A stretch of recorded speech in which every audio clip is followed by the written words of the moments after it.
Maaring nasa maling landas ka at hindi mo pa namamalayan.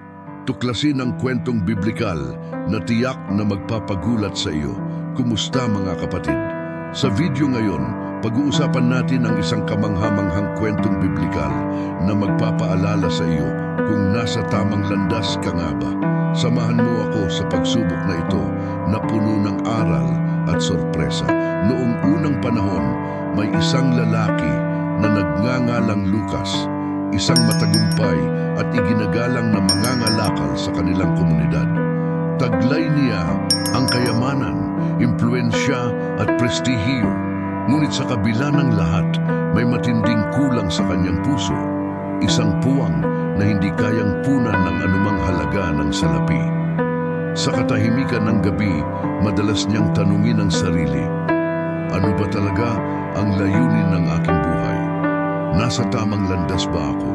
Lalong lumalalim ang kanyang pagkabalisa araw-araw hanggang sa isang di inaasahang pangyayari, ang tuluyang nagbago ng takbo ng kanyang buhay.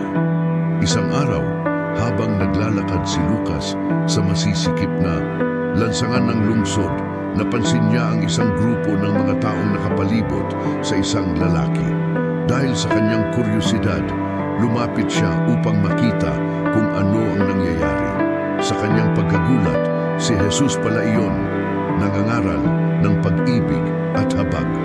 Nabighani si Lucas sa presensya ng guro at sa karunungan ng kanyang mga salita. Sa mismong sandaling iyon, may malalim na gumalaw sa kanyang puso at isipan, isang halong paghanga, kuryosidad at kaunting pagkailang. Ito na kaya ang kasagutan sa aking mga tanong. Nagpasya si Lucas na sumunod kay Jesus at sa kanyang mga alagad at pumasok sa isang panibago at mapanghamong daigdig.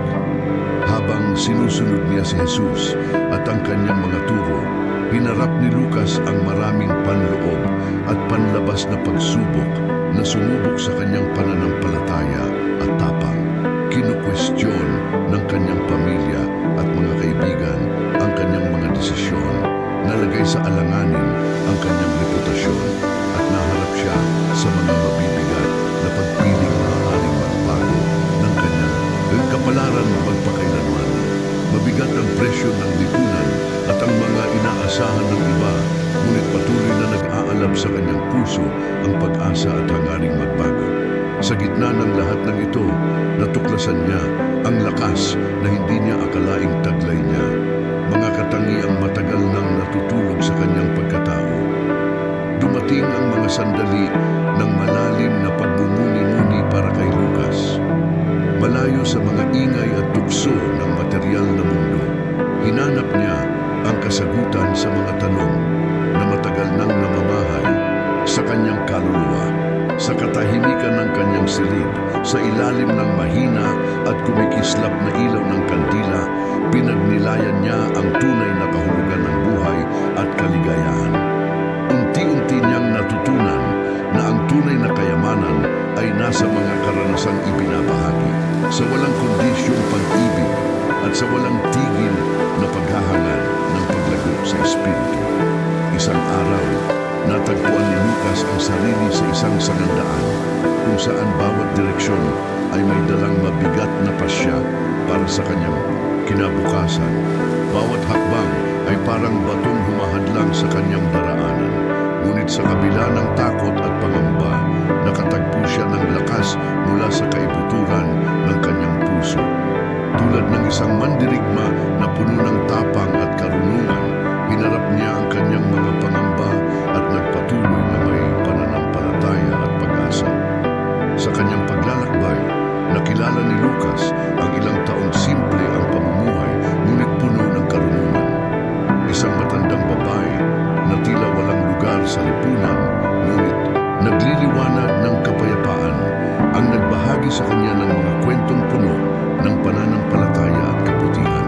Sa kanyang mga salita, natutunan ni Lucas na ang tunay na kayamanan ay nasa kalinisan ng puso at sa pagbibigay sa kapwa ng walang hinihintay na kapalit. Ang mga aral mula sa matandang ito ay naging liwanag sa kanyang kaluluwa at nagbigay sa kanya ng mas malalim na pag-unawa sa layunin ng buhay.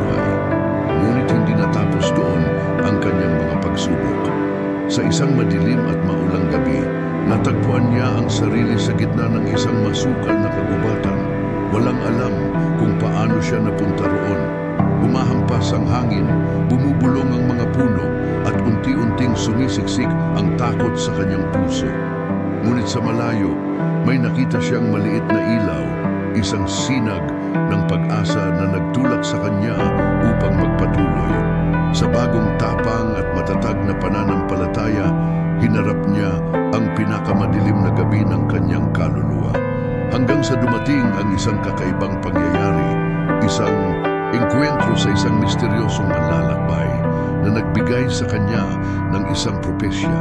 Ang taong ito, na tila nakakakita sa kaloob-looban ng kanyang pagkatao, ay naghayag ng mga lihim na matagal nang nakatago at ng mga pangakong magbabago ng kanyang kapalaran. Ang mga salitang iyon ay nagbigay kay Lucas ng panibagong pag-unawa sa kanyang misyon at sa papel na itinakda ng Diyos para sa kanya. At ngayon, tanungin mo ang iyong sarili. Ikaw ba ay nasa tamang landas? Panoorin hanggang sa huli at alamin kung paano ang kwentong ito ay maaaring magbago ng iyong buhay. Huwag kalimutang i-like, i-share at mag-subscribe para sa mas marami pang ganitong nilalaman. Ngayon ay nasa iyong mga kamay na. Pag-isipan ang kwentong biblikal na ito at hayaan mong baguhin nito ang iyong pananaw at direksyon sa buhay. Maraming salamat sa iyong panonood at hanggang sa susunod na video.